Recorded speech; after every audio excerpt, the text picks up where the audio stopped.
So you know we here at YOLO Texas always love a good story, and we also love a really good bar, which brings us to the Celt Irish Pub. So check the story out. This building right behind me used to be a brothel back in the 1800s, but now serves as your everyday local modern bar. So as you can tell, we have lots of exploring and drinking to do. So come with me, and let's get this night started.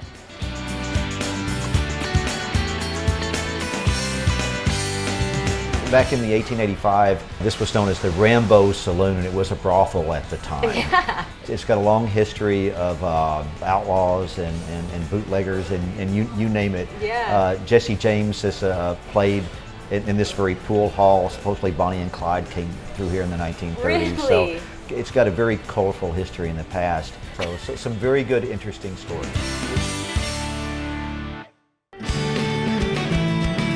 So why now a Irish pub? It's one of those stories where your college buddies are sitting around and wouldn't it be great to own a pub? Yeah. and I carried through on that. So it's been a labor of love, this old building, and we did get named in 2019 and 2020 by Irish Pubs Global as the #1 Irish pub in all of the Americas, North and South. Hey, congrats. And the year before that, we were named the #1 Irish whiskey experience in North America. Amazing. So so we try to keep it real. Amen to that, amen to that. Okay, so we cannot be inside a bar, talking about a bar, and not talk about the drinks. So what are some of the specialties? What do you serve up here? Guinness is our #1 beer seller, month in, month out. But we also have a wide selection of almost 70 Irish whiskeys, a staff that is well trained in that. It really is a labor of love for us and something that we are passionate about.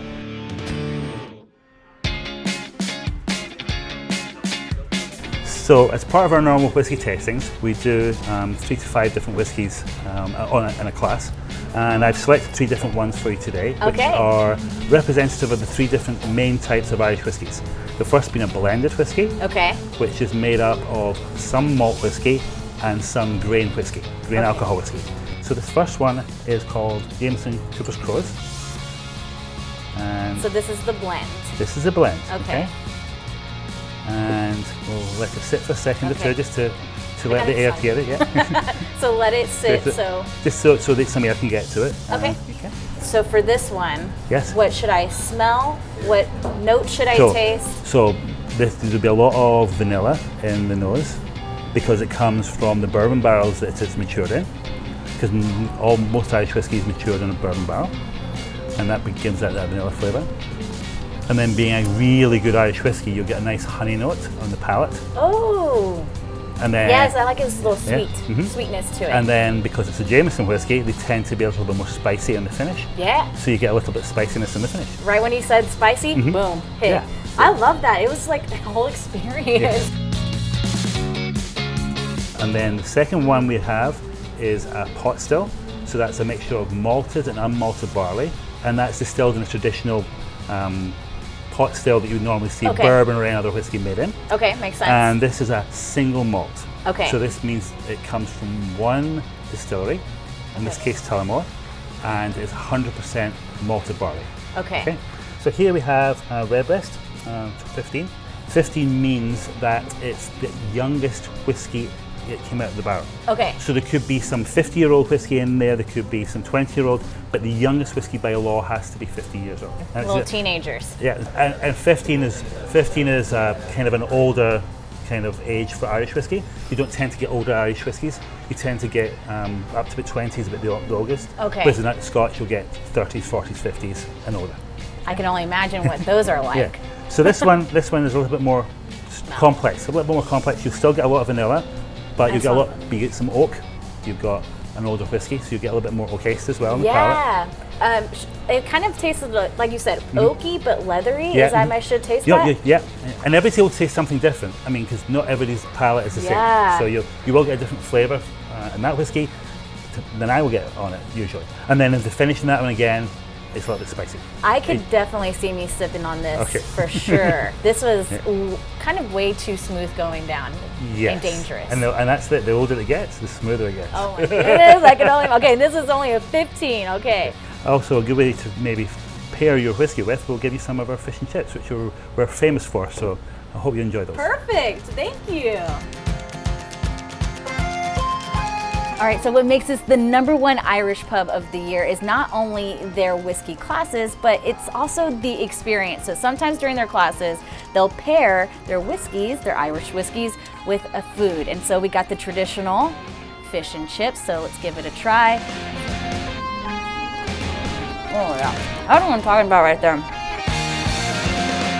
If you want to try something really unique, try this Scotch egg. I've never tried this before, but I know it's gonna taste amazing. Oh yeah. Right from the get-go, it's delicious. Oh my goodness. Well, and the thing is about an Irish pub is you gotta know how to pour the perfect wine. It's somewhat of an art form. It does take a little bit of time. It takes a little over 2 minutes to pour. You have to let it settle for 119.5 seconds. And it's a mixture of perfect angle and a perfect handling of the glass. Okay. And then when you hold the glass, you want it to be held at a 45-degree angle. Okay. And you want to open up the nozzle 100%, let the nitrogen come on down. And right as it gets about 75%, you want to tilt it up, release, and then you want to let it sit. Okay. Well, now it's your turn. Let's see if you learned anything. I'm so nervous. Okay, here we go. I'm going. So you don't want the nozzle to ever touch, so hold it at this angle, and right when that beer kind of gets to the top of the harp, a little more, okay, up. And next you want to grab your glass, and this is when you push the handle forwards and slowly let it fill up. Okay. And you want to leave a nice dome on top, but then it's it. It's going to settle for just a second longer. So from one Irish pub bartender to a new one over here. All right. Sláinte. Sláinte. We did it. All right, y'all, so as the Irish Texans say, sláinte, y'all. I hope I said that right. And I think we celebrated everything we could here, right here at the Celt. I'm gonna finish drinking this perfectly poured Guinness pint, and I'm gonna call it a night. See y'all. So in Del Rio, the name Julio is pretty legendary, and I think it's safe to say that it's a well-known name throughout the state of Texas as well. Yes, we are talking about those perfectly seasoned chips in that iconic yellow bag, Julio's corn chips, and we are here at the manufacturing factory and restaurant to see how these popular bites are actually made. It already smells so amazing, just smelling the aromas of the salsa and the chips. Oh my goodness, I'm ready to devour. So, what is the story behind Julio's chips and how you all got started? Well, it's 30 years ago. My dad and my mom created the chips at a restaurant, really. My dad would put the seasoning on anything that he cooked. And since it was a Mexican restaurant, once you order a Mexican plate, meal, they would give you chips and salsas. Yep, it's a staple. Yeah, that's how it was. And that's how it was created. So my dad started making the chips and salsa. And people would go to the house, knock on the door. Julio, do you got a box, a $6 box? Yeah. And, yeah, sure. And that's the way he started selling them. You know how Texas has the state flower? They have the state flag. Right. And so if I could designate a state chip, a state seasoning, Right. Julio's would be my vote for Good, sure. thank you. It is addicting. Once you start, you cannot stop. I'm gonna actually have some while we're talking about it. Sure. So what is the secret ingredient, if you can share with us, because they're out of this world. The world. Yeah, well, the seasoning that we use has quite a bit of spices. You know, you got your cominos and you got your garlics. The oil on the chip and the corn type that we use is just that combination. And when you dip it into the salsa, Yes. it's a pair. It's two peas in a pod. Right, They are yeah. meant for each other. Exactly. So our process is we put corn, water, and lime, and we grind it. So let's go over to the grinder here, and we'll take a look at the masa. This is the same thing that you would use to make a tamale or any corn tortilla. Yeah, very familiar. Okay, so we take the masa, it gets pumped and extruded, gets cut into a sheeter, and fed into the oven. Right. It's a tortilla first, so we're basically just making little triangle tortillas. After baking, we go through a process called equilibration, and we're looking for equal moisture and equal temperature. Equal moisture, equal temperature. That way you don't end up with a puffed taco. Yeah. But although those can be tasty. Those are delicious too. Exactly. But we want chips.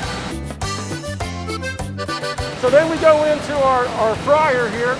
Now this particular fryer is very gentle with the chip. It uses indirect heat and it's very efficient. Stayed in the yard at Julio's. Good stuff. It just smells so good. So this is where the magic happens. Right, so this is where it goes into the seasoning tumbler, and we apply Miguel's special Julio seasoning. Awesome. It doesn't get any better than this. This is so good.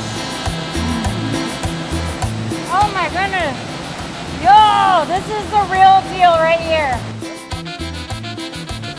Holy smokes, it's literally like the size of me. The party Holy bag, smokes. people love that. Oh my goodness, 7 Yeah. pounds of heaven right here. I know it also goes beyond chips and salsa. Also, you also have other products that you sell out here too. So what are those that we could get our hands on? We do have different kinds of flavors of salsas that we created. Of course, the originals when we first started was the mild and the hot. And then the habanero for the people that really love the spicy flavors, and chipotle because people sometimes like that smoky flavor. And the serrano is one of my favorites. And then you have the chicharrones. And chicharron and our seasoning that you can use on any steaks. And then we have the cheese sauce. So like we mentioned, there is a restaurant that you could come in and sit and get yourself a nice homemade cooked meal here at Julio's. And right in front of me is a fan favorite, actually. It's called a tapatio. It's actually a corn tortilla with brisket wrapped in it. And it has all this great crema, sour cream salsa on top of it, with this also cabbage with lemon and citrus and tomatoes and everything that you want right here. So I'm gonna give it a try because this is actually my first time having a tapatio. I could see why it's very popular.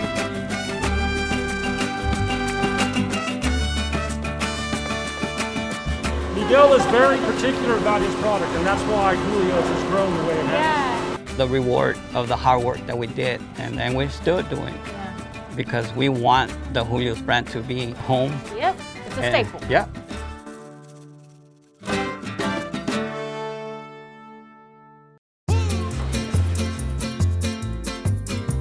All right, so from the humble beginnings of sharing this with just the locals here in Del Rio to now distributing nationwide, you have to make all of these Julio's chips and products a staple in your pantry. You know I am, and I can't stop, so digging in. Bye, y'all.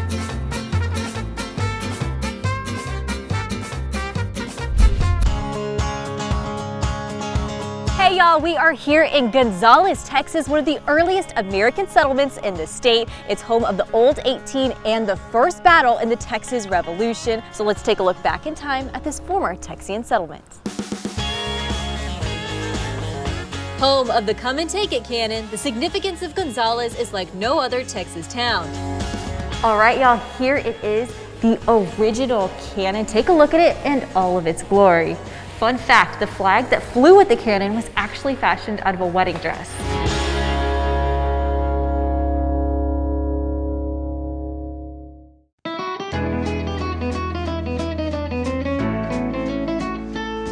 There is no shortage of history in Gonzales, but this Texas town has so much to offer. Everything from a beautiful downtown square to some fabulous shopping. And if you're looking to satisfy your appetite, look no further than Baker Boys BBQ.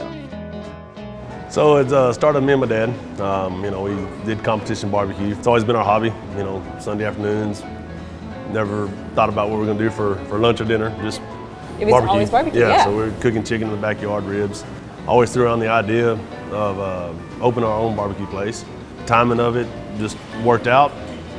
Started really playing with recipes and just tried to take our barbecue from competition to restaurant. That's a different jump, right? Yeah, it's totally different. I always say, barbecue and competition, you're trying to create the perfect bite every bite. Whereas restaurant, you want a really, really good, consistent bite every bite. So, this looks absolutely beautiful, and I know our crew has already tasted Baker Boys at the Texas Monthly Barbecue Festival. So can you tell me a little bit about the Barbecue Festival and how y'all got on the list? Daniel Vaughn, the barbecue editor for Texas Monthly, came in and tried everything.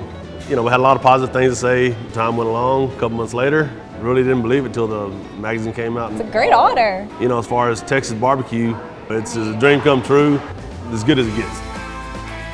You have quite the spread for us today. Yeah, so starting over here, we've got our brisket. We cook our briskets 14 to 16 hours. Is there a perfect way to cook brisket? That's the thing about barbecue, everybody's got their own technique. That melts in your mouth. It has, is that like an oaky? We use oak charcoal, oak briquettes. That's delicious. And the next meal we have is our smoked turkey breast, and I like to think that we have one of the better smoked turkey breasts around. That's like the juiciest turkey breast I've ever tasted. It's definitely not Thanksgiving turkey. No, it's not Thanksgiving turkey, it's Texas turkey.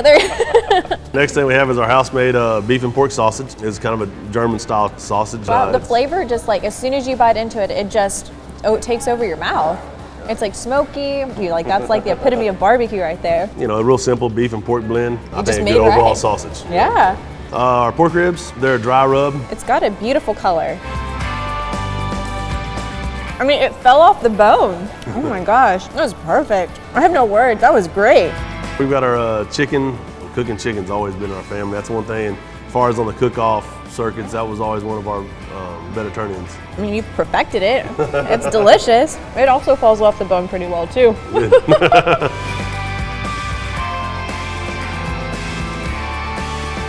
My God, y'all have something going on here. That's just magical. Well, thank you. Oh, well, what is it? Come and taste it. Come and taste it. That's Come and taste it, y'all. You're in Gonzales, Texas, so yeah. You gotta come and taste it.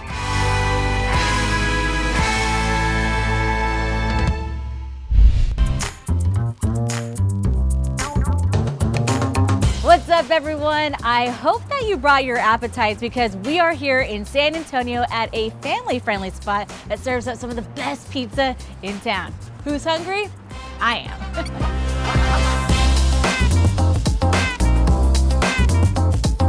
How long have you been cooking pizza and what's the story behind Halftime Pizza? So my first job was at a pizza place. I was 15 at the time and I was at that pizza place for, I want to say 5.5 years. I don't know if I was there that long because it was my first job. Yeah. Or it was because it scratched the surface of the pizza passion that would, mature into what I am today. Went to culinary school, came out and opened up my first pizzeria. Wow. And just kind of implemented all that into what eventually evolved into Halftime Pizza. Nice, nice. You could just tell and feel your passion for the food that you make, and it just, you don't get that everywhere that you go. If you're gonna do something, you might as well just do what you love. You're gonna give it your all. You can, and you don't feel like you're going to work. I mean, I'll come to work at 4 a.m. sometimes and knock out prep and get things going and work on new recipes or a new technique. And yeah. It's just something that you can't keep me away from. Awesome. Yes. Thank you. But yeah, no, this right here, this is our enchilada pizza. It's got enchilada sauce, 5 cheese blend, fresh pico de gallo on top. This is so good. You get a little hesitant about not the normal Sure. pizzas. You think of the meat lovers, you think of the pepperoni, you think of the cheese, but you bring in an enchilada pizza. Enchilada, yeah. Yeah. This is amazing. And we've got another pizza that we've been working on that we want to take to competition. It's a twist on the BLT.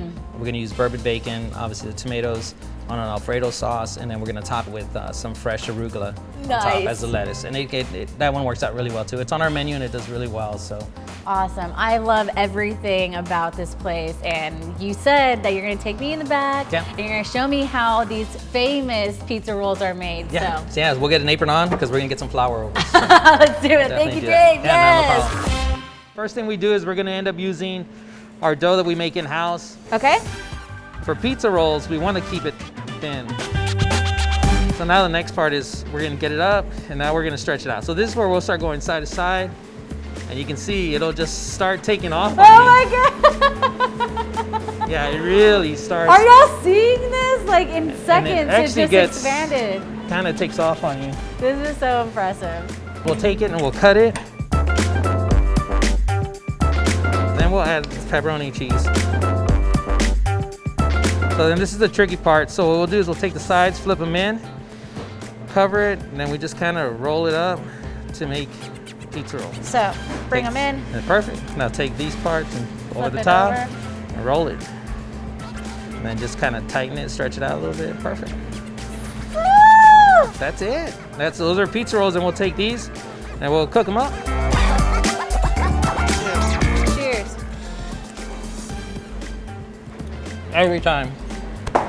Yeah, every time. It's great. I love it. It doesn't have like an over amount of cheese. It's just like so well done. Yeah. Y'all, Halftime Pizza really knocked it out of the park, but the true MVP is right here. These pizza rolls clearly have some work to do, but that's gonna be the end of the show. Make sure to subscribe to our YouTube channel. Follow us on all of our social media pages. You know what they say, you only live once, Texas, so eat the pizza rolls. Bye.